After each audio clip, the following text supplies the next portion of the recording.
में ओम समाया है, मेरा भोला नगर में आया है।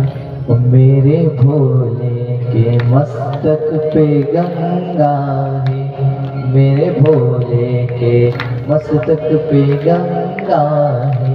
गंगा में ओम समाया है, मेरा भोला नगर में। हरि ओम में ओम समाया है, मेरा भोला नगर में आया है। बोल गंगे हर नर्मदे हर जटा शंकरे हर।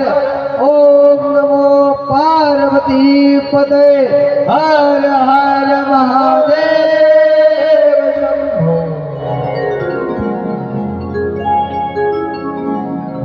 तो भैया या भूतळावरती त्या भगवंताचं प्राकट्य झालं। त्या भगवंताच्या हृदयामधून निघणारी अशी जगतला तारणारी माता गंगा, आणि त्या गंगेला वरदान होत, जोही त्या गंगेमध्ये स्नान करीन तो पाप मुक्त होईल। कोण कोण आहे असं ज्यांनी गंगेमध्ये स्नान केलं? जरा हात वर करा बरं का. ज्यांनी करेल असेल त्यांनी हात वर करा, चांगला मोठा मोठा. मी न केलाय, मी नाही केला, करून घ्या, तुम्ही पाप मुक्त आहे. असंच वाटतं तुम्हाला? गंगेमध्ये स्नान केलं म्हणजे पाप धुवालं? आता याचं मागाचं कारण सांगतो.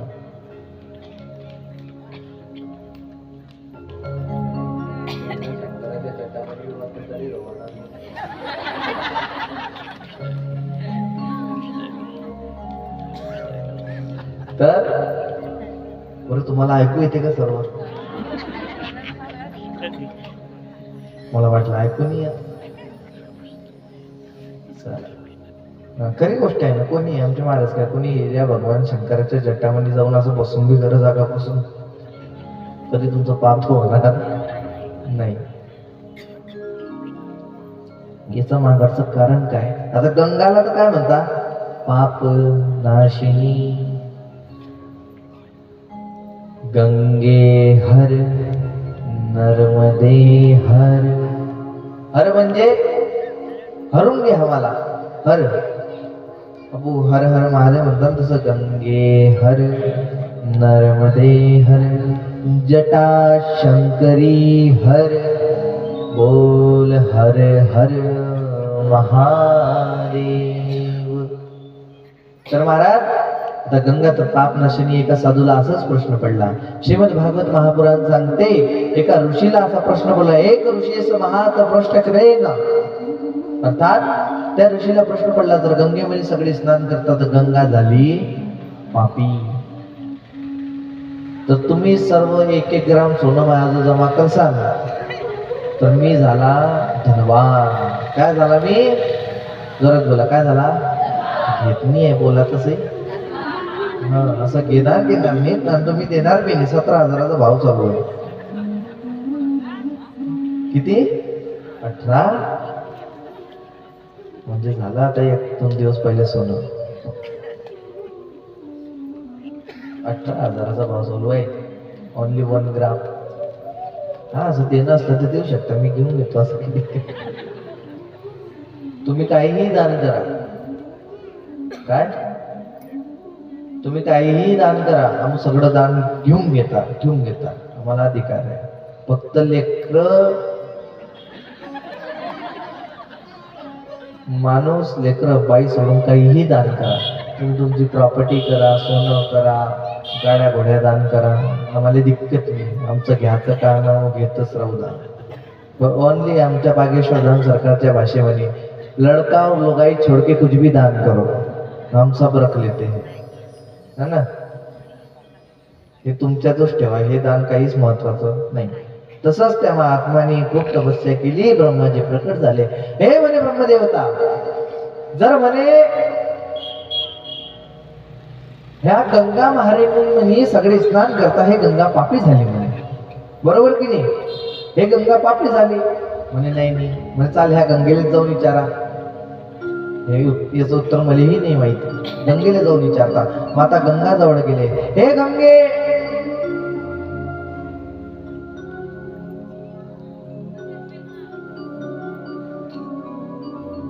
म्हणे साऱ्या जगाचं पाप तू घेते, तू पापी झाली. गंगा महाराणी काय म्हणते, मी कशाची पापी? आय एम नॉट पापी, यू आर पापी. म्हणजे बरं, मला कालही सांगितलं, आज भजन आलं म्हणजे या खांदिक माया माऊली उठून मागाडच्या मागणी. तेच तर म्हणू की भजन आलं की पब्लिक कमी का दिसते, म्हणजे दोन चार छटात चालतात. हा, आता आपल्या मुद्द्यावर या. तर हे गंगे तू पापी आहे का? मग गंगा महाराणी म्हणते मी पापी नाही. का म्हणे? साऱ्या जगाचं पाप तुझ्यामध्ये धवाते. म्हणे हे ब्रह्मदेवता, ते सर्व पाप सर्व काय करता म्हणे, ते सर्व पाप जाऊन जाते समुद्रामध्ये. कशामध्ये जाते? समुद्रामध्ये जाते. मग असं विचार केला तर मग पापी कोण आहे? जोरात बोला, जोरात मागायचे, पापी कोण आहे? मग चला त्या समुद्राला विचारतो, तू पापी आहे का? गेली त्या समुद्राजवळ, हे समुद्र, समुद्र देवता सांगा, जगाचे सगळ्या नदी पाप तुमच्यामध्ये येतात, पुऱ्या दुनियाचे, तुम्ही पापी झाले का? समुद्र म्हणे मी पापी. म्हणे याच्या मागचं कारण काय? सभा किताबा म्हणजे तर तुम्हीच दिखताय पापी. मग समुद्र ही म्हणू लागला मी पापी, हे सर्व पाप माया जो आणून टाकता, मी ते पापाचं वाफ बनवतो आणि ते ढगामध्ये जातो. ढगच म्हणतात म्हणजे बादल, ढग ढगात जातात. मग ब्रह्मदेव म्हणाले यू आर नॉट पापी. म्हणे नाही मी पापी नाही. माझा पापी कोण? म्हणे ढग पापी. दॅट इज फॉर पापी, म्हणजे ह्या पापी नाही. गेले ढगाजवळ, तुम्ही पापी? म्हणे नाही आम्हीही पापी, आमच्यात पाप नाही, आम्ही निष्पाप आहे. म्हणजे कसं काय? म्हणजे हे जे वाफ वर येते हे आम्ही पाणी बनवतात आणि ते पाणी पडते जमिनीवर. अच्छा, तर म्हणजे पापी झाली भूमी. कोण पापी झाली? भूमी पापी झाली. गेले या भूमी माते जो आले खाली, हे भूमी, हे माता तू पापी आहे का? साऱ्या जगाचं पाप तुझ्यामध्ये येऊन पडते. मग भूमी माता ही म्हणते आय एम नॉट पापी. म्हणे मी पापी नाही. म्हणे का? म्हणे हे पाणी इथं पडते खालती, ते लोक बोरवेल करता, हिरा खणता, त्याच पाण्याला डबल पिता, म्हणजे त्यांचं पाप त्यांच्या जवळ. आणि राहेल सुहेल जे असते हे लोक शेती करता, अन्न माझ्या पोटात टाकता, है ना, पाणी लावता, म्हणजे अन्नाच्या द्वारा ते पाप डबल घुमून फिरून तुमच्या जवळ येते. याच्यापासून काय सीख भेटली तुम्हाला? कि भाई तुम्हारा तुम्हारे पास ही आता है, घूम फिर कर, है ना. कोई किसी का पुण्य नहीं ले सकता, कोई किसी का हक का नहीं ले सकता, कोई किसी का पाप नहीं ले सकता, और कोई किसी का पुण्य भी नहीं ले सकता. आया क्या समझ में?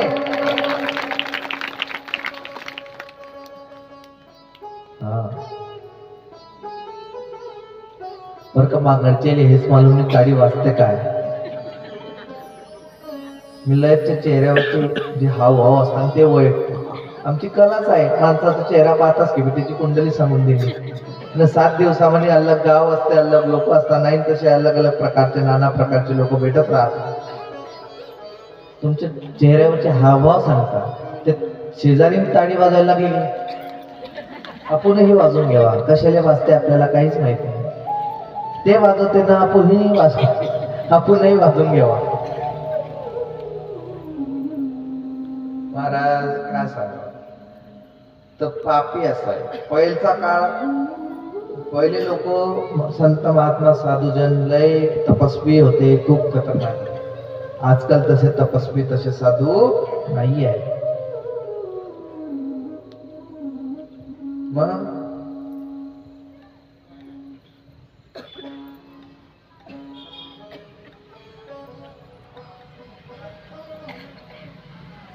पुढे कथा येते की पहिलचे जे साधू होते तपस्वी होते, पहिलचे जे पहिलचे जे साधू संत महात्मा तपस्वी. पहिलचा काळच वेगळा होता. काय पहिलचा काळच वेगळा होता. पहिलच्या काळामध्ये सासू सासरेची जर सासराच म्हणता ना, ससूर आमच्या हिंदीमध्ये ससूर म्हणतात, मराठी सासरा म्हणता ना. जर सासरे बाजू समोर असले तर वाहरीच्या डोक्यावरचा पदर पडे ना बाबा. ते पहिलच्या माया मावल्या होत्या. आजही पहिलची वारी अशी होती, डोक्यावरचा पदर खाली न पडू दे. आजही ज्या वाऱ्या आता लोक जिवंत आहे, उदाहरण तुमच्या समोर आहे. मंडपात बसलेले जिथलेही म्हातारे आजी आहेत त्याच्या डोक्यावरचे पदर पाहून घ्या, आताही पडलेले नाही आहे. हा, हे आजी झाली, ते मागे बसेल आजी झाली, 90 के पारवाले है ना, या इकडे बसेल आजी झाली. हा, तुमचे पदर पहा बरं तुमच्या डोक्यावर. आता काय घेता, आता सांगल्याच्या नंतर काय घेता. अब क्या फायदा जब चिड़िया चुप गई दाना. खेत क्या, अच्छा जब चिड़िया चुप गई खेत. म्हणजे म्हणायचं अर्थ माझा असं काही नाही, भगवंताचं दार आहे आणि नियमाचं बसून चालतं है ना. विषय काय, डोक्यावर पदर घ्या, भगवंताचा दार आहे आणि ठीक आहे. पण तुम्हाला उदाहरण दिलं मी है ना, ओनली फॉर दिस उदाहरण, सॅम्पल एक्झाम्पल. म्हणण्याचा अर्थ की पहिलचे जे संस्कार होते ते आजकालच्या मायमौल्यामध्ये नाही. पहिलची वारी जी होती ना, पहिलची सासू बिले खतरनाक राहे बरं. पहिलची सासू काय कशी राहे, तुपाचे डब्बे लपाडून ठेवे, बरोबर की नाही, लपाडून ठेवे ना. पहिलची सासू तुपाचे डब्बे लपाडून ठेवे. फक्त जेवढं घरात लोक असले तेवढं स्पीड काढून दे नियमाचं, बरोबर ना. जेवढं घरात लोक असलं, जेवढं रांगण असलं तेवढं त्या पेटीचा ताला त्या कंबरले लावे ना, साडीच्या पत्रात खुसून ठेवे की सामान ना काढून घे, तिच्या माहेरीने घेऊन चालली जाय, बरोबर की नाही. होते की नाही पहिल्या सासू अशा, काहीही माथे लावत पाहिजे, वारीच्या माथे काहीही लावत, सामान लपाडून ठेवेत.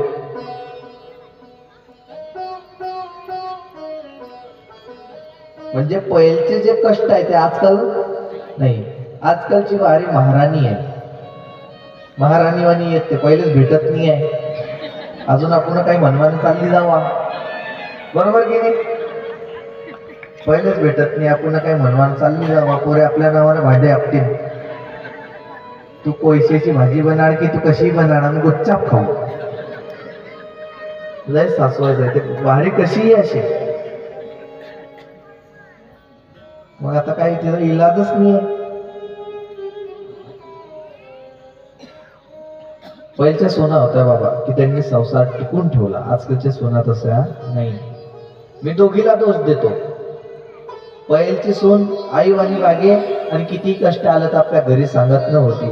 आजकाल जरासं झालं की मम्मीला फोन लावते, मम्मी माझ्या सासूनं मला असं म्हटलं, मग तिकडून मम्मी म्हणते लेकी बॅग भर घरी आहे, दुसरा पाहू, त्याच्यावरच पाणी नाही पडलाय. म्हणून आधी लग्नाचं दुसरे एनिव्हर्सरी याच्या पहिले रामकृष्ण मुलगी जाते तिच्या घरी. हर जागे असा प्रसंग नाही बरं का. मुलगी म्हणजे म्हणायचा अर्थ असा नाही हर जागे असा प्रसंग नाही. कोण्या कोण्या जागी मुलगाही खराब असतो है ना, दिखाते कुछ और निकलता कुछ नहीं. लग्नाच्या वक्ती हे भगवान विष्णू दाखवतात, आमचा पोऱ्या सोन्याचं खांड आहे ना, असा पाह्यातून थोडी भेटणार मी. आणि मग त्या बिचाऱ्या पोरचं लग्न झालं की ते सोन्याचं खांड लोखंडाचं तुकडं बनते है ना. सोन्याचा खांड लोखंडाचा तुकडा बनते. आणि जो गळ्यात गाठी गिठी टाकून मस्त पोरगी पाहायला आला होता तो मग रविवार आणि बुधवार काठी अशी कुटीले टांगतो. बिचारी बाई विचारते तुम्ही तर दिंडीत जाणार आहे ना. म्हणलं लयच काही असे असता उदाहरण देणारे, लयच काही असता बरं का अशा. अडीबी खंडीत भेटला तर सापडूनच जाईल. आणि महाराज जर मुर्गी खाल्ली नाही, जर बकरी खाल्ली नाही ते किती वाढत जातील. मग लोकांहून जास्त मुर्ग्या होतील म्हणे, मग त्याची वारदात जास्त होऊन जाईल, मग ते आपल्याला खातील. अरे म्हटलं मग मीही हुशार आहे, मी बी लोकांशी डोकं लावणारा कथावाचक आहे. म्हटलं जर जास्त होते, कसं लोक जास्त झाले की कोरोना सारखी बिमारी येते, बरोबर येते की नाही. लोक जास्त झाले की कोरोना सारखी बिमारी येते, जनसंख्या वाढली ना चांगलं अर्धी छटाई करून. तसं ते बी जास्त झाले की तुमच्यासारखे राक्षस येतात, त्याची बी छटाई करून. तू कशाला टेन्शन घेतलं, भगवंताला बनवायला आहे ते बरोबर पाहून घेतील ना. पण नाही येले तर याच टेन्शन की जर जास्त झाले तर मी याच्या कारण खातो म्हणे की ते वाढून कधी गेलेत तर. म्हटलं वा रे वा, असं तर मग लयच काही प्राणी आहे जे वाढले तर दिक्कत होऊन जाईल. बोला पंढरी ज्ञानदेव तुकाराम, पंढरीनाथ भगवान की जय. आदि शक्त संत मुक्ताबाई की जय. श्री संत खुशाल महाराज की जय.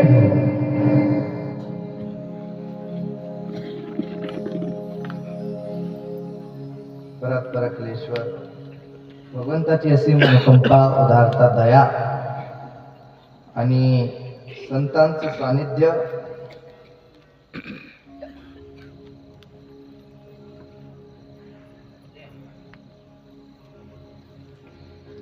आज आपल्या कथेमध्ये आपली खूप पुण्य आहे.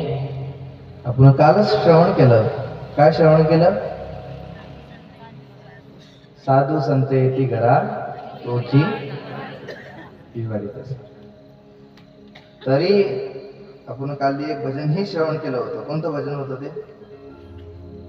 जब संत मिलन हो जाए तेरी वाणी हरि गुण गा, अब इतना समझ लेना अब हरि से होगा. हाँ बरोबर, अब हरि से मिलन होगा.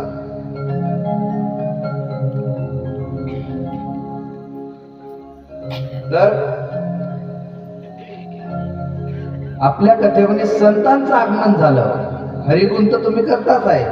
आपल्या कथेमध्ये संतांचं आगमन झालं आणि तुमच्याच भागातील नामवंत गुरुवर्य श्री संत खुशाल महाराज गुरुमाऊली यांचं आज आपल्या कथेत स्वागत झालं. सगळ्यांनी ताडी वाजवून महाराजांचं स्वागत करा. की तुम्ही ह्या आजच्या कथेमध्ये आले, खूप आनंद झाला. आपल्याच फैजपूरमध्ये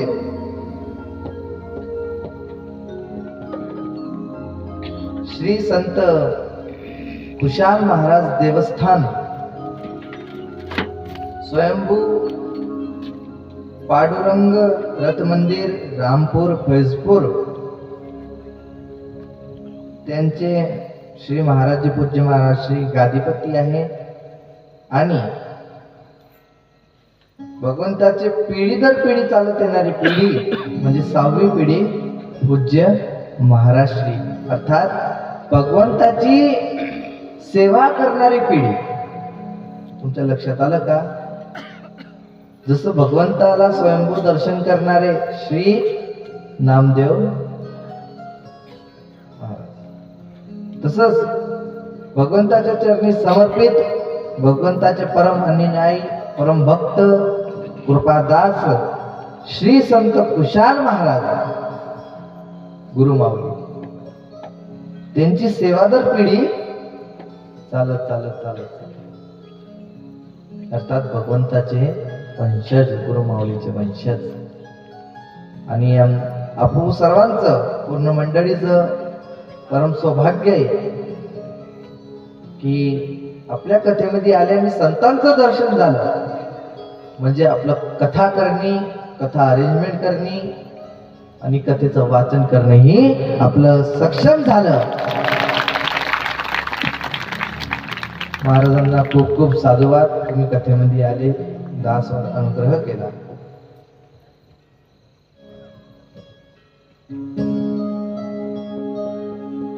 आपली कथा कुठं चालत होती? वाहरीवर. आमचा प्रसंग पूज्य महाराष्ट्री वाहरीवर चालत होता. सून कशी असावी है ना. तर आजकालची सून म्हणून सांगत होते की मतवारी वो इंस्टाग्राम वारी वो फोन रखे हाथ में बहु फोटो खींचे बात ही बात में. अर्थात पहिलचे सून चांगले होते आजकालचे तसे नाही. पण भगवंताला एकच तुम्ही सर्वांना कि सास भी कभी बहू थी और बहू भी कभी सास होगी. तर तुम्ही सगळे जो अत्याचार तुमच्या सासूबाईंना तुमच्यावर करा तुम्ही तुमच्या सुनेवर करू नका. जर घरामध्ये द्वेष असला सून सासूशी बोलत नाही सासू सुनेशी बोलत नाही त्या घरात कधीच भगवंत वास करता नाही. का करता नाही याच्या मागचं कारण आहे कि भगवंत जे आहे जिस घर में खुशी हो जिस घर के द्वार पर दीपक लगाए जाते हो जिस घर की स्त्री ब्रह्म मुहूर्त में स्नान कर कर भगवान की सेवा करती हो जिस घर में नित्य भगवान के कथा का वाचन भगवान की गुणों का वाचन भगवंताचं नामस्मरण भगवंताचं कीर्तन ज्या घरामध्ये भाऊ भाऊ म्हणी एकता ज्या घरामध्ये सासू सुने म्हणी खुशी आली त्याच घरामध्ये भगवंत येतात. नाहीतर असंच कोणाच्याही घरात भगवंत जात नाही.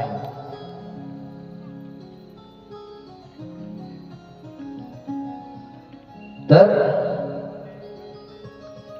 सीधा साधा उपाय. सगळ्या सासूबाई इथं बसले असतील सगळ्यांना सांगतो की आपल्या सोनेला जपून राखावं. अर्थात आता तुमचा संसार झाला आता तुमचा मुलाचा संसार आहे. हा जर ते काही गलत असेल तरच बोलायचं है ना. नाहीतर कदाचित कोणीही वाद विवाद करू नका. आजकाल परिस्थिती खूप खराब चालली आहे. मुलगीच ही आयुष्य खराब होते आणि त्या मुलाचंही आयुष्य खराब होते. आलं का लक्षात? तरी सगळ्यांनी सोच विचार करूनच आपली मुलगी पराया घरात द्यावी तिच्या कथेवर आपण काल चिंतन करू. भगवंताच्या प्राकट्य उत्सव चिंतनासाठी आपण काहाचे व्याकुल होऊन बसलेले. कशासाठी? भगवंताचा प्राकट्य उत्सवासाठी. भगवंताचा जन्मोत्सव नाही बरं का.